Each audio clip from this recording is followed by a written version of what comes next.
When I tell people that you are the sum of the 5 people you spend the most time with, everyone agrees. They go, yeah, that's probably true. The 5 people you spend the most time with, that's what you're gonna end up like. They say, yeah, that's true. And then they continue to hang around with people who they don't want to be. Why? There has to be a point. There has to be a point where you sit and go, okay, you're my friends, etc., etc. I love you guys. Yeah, we can talk, whatever. But I'm on a different life path. You have to leave some people behind. You wouldn't want to be, if you were to come hang out with me and you were in a room with me and my 5 friends, you'd feel self-conscious. You're right. You don't feel self with your friends. Because you only surround yourself around people that are on like your level of like. I'm with killers. I'm with killers. We're fucking monsters. If you were to come hang around with me and my crew, you would be self-conscious, and that self-consciousness would motivate you, or they would certainly instill the discipline required for you to change. You don't feel self-conscious amongst your peers. That's why you don't change. If you were to get in a room and you're the only person who ain't a fucking monster, you'd want to become a monster. That's life. That's humanity. So I say this to people all the time. If you know you're the sum of the 5 people you hang around with, why you hang around with people you don't want to be? Brother does 500 push-ups. I ain't gonna be the bitch at the house. I ain't gonna not do them. So that's another reason the war room exists. My organization, the reason it's so competitive, is the reason we kick people out. You have to fight. Even if they pay, you're like, I don't give a fuck, get out. Like, get out. It doesn't matter. Everyone pays to join. You get kicked out anyway. You have to fight to keep your place. That's the whole. Damn. That's because that's how life was.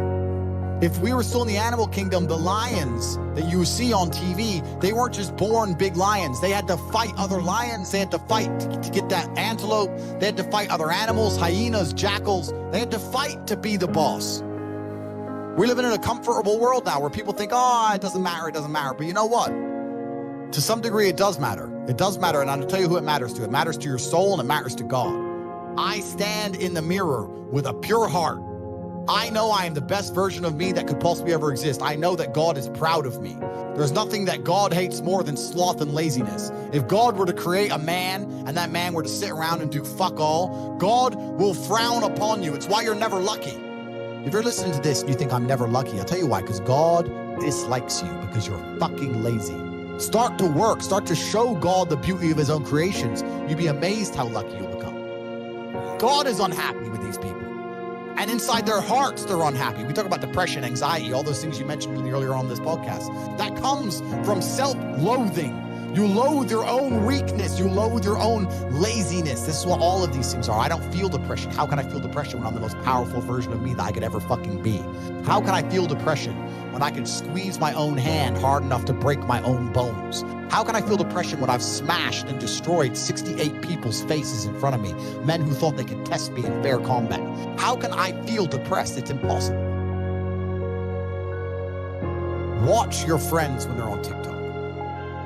How long can they even focus on a video before they have to change? Half a second, a second. Maybe. All of your minds are broken. You can't even focus on anything anymore. Right. You are constantly distracted to the point where you can't even appreciate the good things in your life. You're distracted. Your minds are broken. You need to rewire your mind and resist the slave programming. How? They have I'll tell you how. First thing you have to do is identify it. You have to identify what is happening to you. I use my mind to break the trap. What I do is I allow my enemy to manipulate me on purpose. And then I use my mind to break the trap and punish the perpetrators. I will sit on TikTok for a day and I'll just enjoy TikTok. And by the end of the day, I'll watch myself. How quickly I'm looking to be entertained, how little time I give a video, how fucked up I am. And then I'll blink and I'll cure my fucking brain. You must allow yourself to be manipulated and you must fix it. All of it. You just talked about not appreciating the things you have. Then blink and cure your brain. It's not difficult. There's just no competition because everybody's fucking distracted. They're getting distracted by this, distracted by that, watching fucking Netflix, jerking off to Pornhub like fucking jackasses. It's so easy to win if you can control your own mind. But it seems that nobody fucking can. And that's how the people who run the world keep the world running, because they have all the slaves exactly where they need them to be, permanently distracted and semi-depressed, working their asses off in jobs which will never satisfy them and never pay enough money. That's the matrix. Do what I'm supposed to do. It's not a matter of how I feel or how I'm motivated. If I was depressed, it's impossible, but if I was depressed, my life would be, and the day-to-day activities would be exactly the same as if I was ecstatically happy. You wouldn't be able to see a difference. I'd be up at the same time. I'd be in the gym the same. I'd be doing the same shit. Those are my duties my duties to God. How I feel has nothing to do with it. Completely unrelated. How I feel is unrelated to my duties to God. They don't change based on how I feel. They're the same. And they will be completed because I refuse to fail God or my bloodline. You could take 150,000 of these people and travel back in time and stand them in front of their ancestors. And their ancestors who fought fucking saber-toothed tigers or escaped the Mongol hordes or managed to dodge bombs in the Second World War. All the shit they went through just for this fucking cretin to be born. And to look at him, look at who he is, listen to his life story, listen to what he does on a day-to-day basis, and they would feel nothing but fucking shame. Your ancestors did all that shit, all that struggling to survive, hunting and gathering, fucking avoiding enemies, anything it took, dying at age 30 from a tooth infection, all the crap they went through just for you to be born so you could smoke weed and jack off. That's what your ancestors died for. That's what they worked so hard for. If you were born 100 years ago and it was the 1920s, you'd be in some ditch in northern France, living in the fucking mud, hoping not to get killed by a random sniper in some bullshit war you barely understand for 4 years. Then you'd come home and hope your wife hasn't been bombed. Yo! You understand? But that's the world. That's the world. The world has become exceptionally easy for a lot of men. It used to be a different place. Most men were cannon fodder. Most of us would have ended up in wars, dying for fucking no reason. Damn. Now we don't have to do that. So because we don't have to do that, men think it's okay to just become comfortable now. You're not supposed to be comfortable. You were never evolved to be comfortable. You're supposed to be uncomfortable. Right. And if you make yourself uncomfortable constructively, it's very easy to be anything you want. I find it amazing that people will sit there and spend all their time upgrading that character, making as much money as they can, getting the best guns, getting strong, getting some hoes, meeting important people, getting the best car. They'll do all that in a game, but they won't do it in real life. I find that incredible. My life is GTA. I don't need to play a game for GTA. If I want a gun, I'll fucking buy it. If I want a car, I'll fucking buy it. I want a bitch, I'll get her. It's me. I am GTA. I don't see why people play the games. They play the games because they're scared of loss. Because if you die in the game, you get another chance. If you lose in the game, you get another chance. In life, you get one shot. Damn, But if you get some balls, that's what life is as a game. That's what life is as a man. This is one big video game. You get to upgrade your character. You're not born with any value. All these women that you just put me on with are born with value. They're pretty already. They're gorgeous already. They're good looking enough. Even if they're a 5, someone's going to give a shit they exist because someone wants to fuck them. As a man, if you don't make yourself valuable, you have no value. You have to get up and do it. Just like a video game, you start with fucking 0. You have to decide if you want to complete it. You have to upgrade your character. So I find it amazing that men are going to play video games and fuck about and waste their time instead of upgrading their character. Everyone knows what to do. You know what you have to do. You're right. If you had to become the most dangerous, intelligent, respectable man on the planet, you know you're supposed to go to the gym. You know you're supposed to train, learn how to fight. You know all these things. You don't do them. That's your decision. It's your prerogative. I didn't make that choice. I made the choice to do it all. I decided on it. And every single man watching this can do the exact same thing, which is why I have very little pity.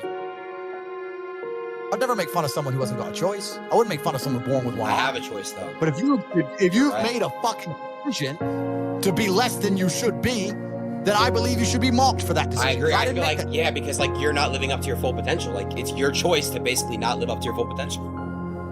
Completely. And me as a man, when I put myself through hell, when I have had such exacting, such stringent standards for myself, why would I then have less exacting, stringent standards on the people I meet? Why would I put myself through hell, be me, and then meet someone who didn't put themselves through hell and then treat them like my equal? No, fuck you. I suffered when you didn't. So you're not my equal because you decided not to suffer. You have enjoyed comfort when I haven't, and that's fine, but don't expect me to look at you as my equal because you're not. I'll snap your fucking neck.